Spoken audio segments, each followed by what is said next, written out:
Hey guys, so today we're going to talk about collage. The materials that you're primarily going to need are just magazines and scissors to start, and then once we're done cutting it up, you'll need a piece of cardboard to be gluing your things down onto. If you have it, a little tiny pen Exacto blade, like that's an awesome tool for just running your Exacto blade along the edge of the magazine and cutting it out nice and clean so that you have a full page to work with, and then you can use your scissors to cut out your shapes later. And the cardboard is a great material because you can cut it to any size. It's thicker than paper, so it's not going to be easily damaged, and it's kind of like it already has this finished feel to it once you're finished collaging. For the gluing part, all you're going to need is the white glue, some paintbrushes or a paintbrush to be painting your glue onto the surface, and a damp cloth, which you'll use to kind of clean your brush if you notice that it's getting gummy, and also clean your fingers if you notice that you get glue onto them. So to start, if you have a magazine collection, art magazines are great, astronomy magazines are awesome, and Nat Geo is pretty awesome too because you have these like beautiful photographs. And the advantage to using collage instead of other traditional mediums like painting is that you get beautiful colors on these pages from the ink, and then you get interesting textures. So like if we're like say looking at a school of fish, like I know that there's one in there that's like a bunch of sharks swimming, and then when you cut your shapes out of that, you get solid color and they're consistent, but then you also get these interesting patterns that kind of happen out of it. The thing that we're going to be doing mostly with the magazines is look for big chunks of color. That, or if you can find patterns that repeat. So for example, I found a deodorant, I found that deodorant commercial, and it actually is like shaped like a mandala already, so there was 4 butterflies in it that I was able to cut out. That was a really, really lucky find. I don't know if that's something that, I don't know if mandalas is a common advertising tactic, so the chances of you finding that probably a little bit lower. But again, the value in the magazines is that, say we get a big page, a full page of a forest, and you cut out 4 diamonds from that, or 6 diamonds, or 8 diamonds from that. The fact that it's the same color and the same shape means that it's going to look good, because the kind of foundation of the mandala is the geometry and the color. So being able to work with the magazines I find really relaxing, because you can just kind of sift through and you can sift through and pick whatever images you think are pretty. Art magazines are really good because they tend to have lots of colors and interesting ideas in them. So I used a roll of painter's tape to draw a circle for the centerpiece because I thought that was like a really clever way to just kind of make sure that my center's covered, and then I figured I could glue over top of that after. But just to have like that sunset as a foundation was a nice thing. You could, if you wanted to, start by just like picking an image that you like as a background and then just cutting it to the exact shape of your cardboard, gluing the whole thing down. Like that would also work.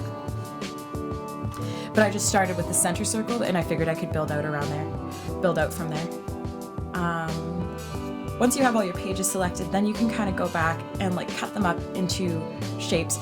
Something that I was doing was I would cut my first shape, and then I would put that on top of my strip of paper or whatever, and then I'd cut it so that way they were similar enough. If you're confident that you can cut, four rectangles like close enough, you don't necessarily have to be doing it so that it's perfect, because the repeated geometry makes things a lot more natural looking to our eyes. So even if it's not totally perfect, the fact that we're using scissors to create these straight edges is going to really help with the geometry.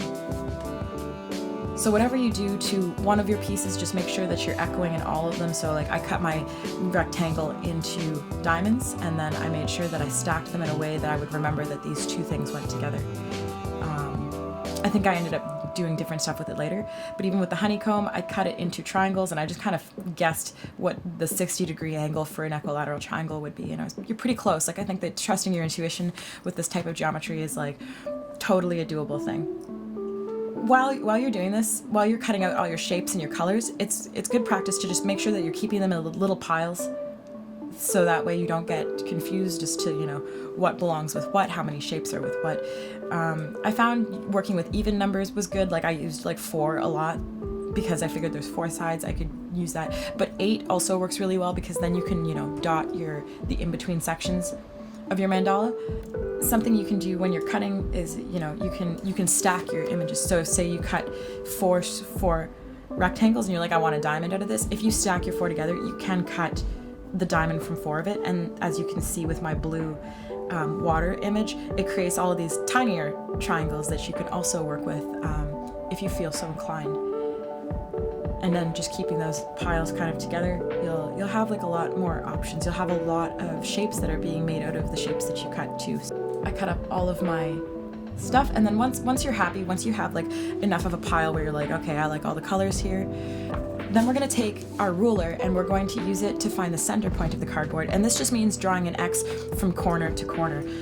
And then, you can start just placing down, just like roughly placing down where you kind of think that your shapes would look good. This is supposed to be the relaxing part, and the advantage and why collage is so great is that now that we have all of our pieces, so long as you don't have a strong fan around that's going to blow all of your pieces away, this should be really nice and calming, where you're taking time to kind of plan out what you want your mandala to look like. And there's no stress because, we're not going to start gluing anything until you're happy with what your pattern is and what your design are. And if you notice that you're like, oh, I don't have enough of a background, this is a good opportunity to go and pick a couple of the extra pages that you have like set aside from going through your magazines to say, okay, I'm going to make a background out of this, or I'm going to add. What I ended up doing was I added big strips from that Lee Krasner art page, so that way it would just cover more of the background. Yeah, so then you start pasting your stuff down, you paint in your stuff with the glue, kind of looking at you're quote unquote painting your mandala in glue, and then you're sticking down your images. It's a really calming process, actually, I found, because we already knew more or less like what it was going to look like. So there's no element of like, oh, is this gonna work out, because you already planned it. You already took the time to kind of relax and decide, oh, I like this here, or I don't like this here. There's a lot of freedom with collage for that reason. I let things kind of go over the edge, like with my big triangle, my red triangle pieces. I ended up separating them from what I thought. Like I didn't end up using them as like the spiky diamonds like I thought I was going to. And you can let it go over the edge, because once it's dry, we can just go around with our scissors and snip the edges and clean it up. But again, you could use, one of the things that I was doing was like I was using the back end of my paintbrush to kind of go and smooth down places that were like lifting and curling, because the back of your paintbrush doesn't have any glue on it. So if you haven't painted over top of the surface already, you can kind of go back and just kind of squish it down and poke it down. The other thing is that once you're happy with it, what I did was I went back and I painted over the whole collage, because I knew it was going to kind of seal it in there and make it glossy. So put a nice light coat, and then you let it dry, and then leave it for 20 minutes in a place where no cats or little fingers will get into it. Once you're done, you just trim up your edges and you should be good to go. And I don't really frame any of my collages because I find that they're like mounted, so to speak, like with the corrugated cardboard. I find it thick enough that it just looks good on its own. You can just put it right up on your wall. Yeah, and you get these beautiful details and textures that you don't really get from other mediums. So I find collage to be a really relaxing and beautiful